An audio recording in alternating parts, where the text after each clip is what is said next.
So I'm now beginning to add a little colour. This is still primarily underpainting that I will be building upon, but I'm really now going to be working out the colour composition. The nice thing is that gradually, as the layers are painted on, the surface becomes more and more sealed, so it's easier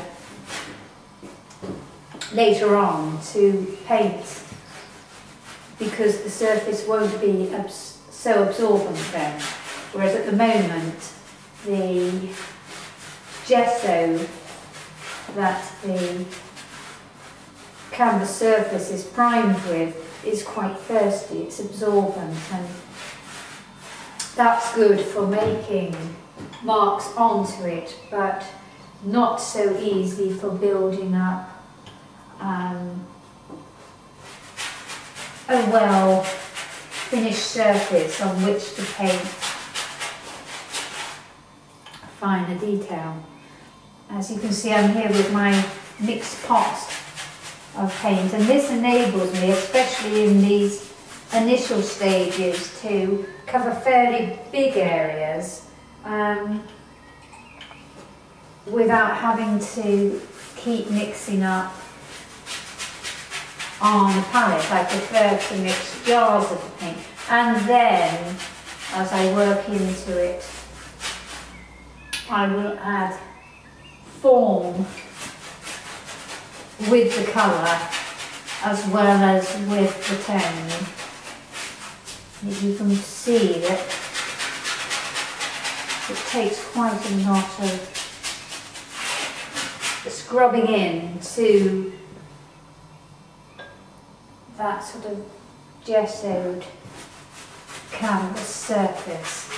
The trouble is with the paints that I mix, they have a limited lifespan still, although outlast paint on a palette, but gradually, perhaps after a month or so, you can see that the paint becomes set and quite congealed.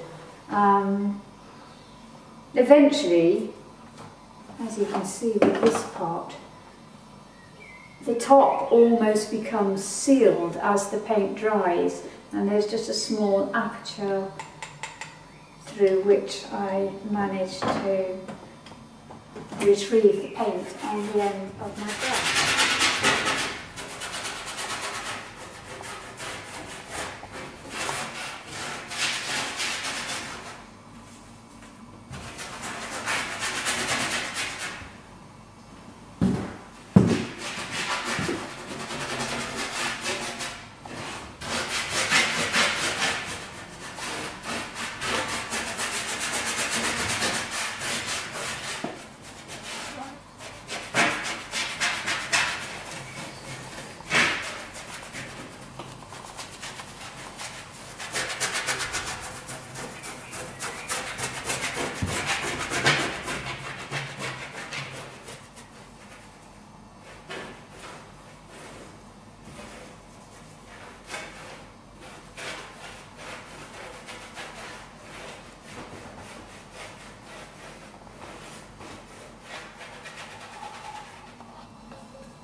This out more or less straight onto the canvas, but when I start to add colour it tends to be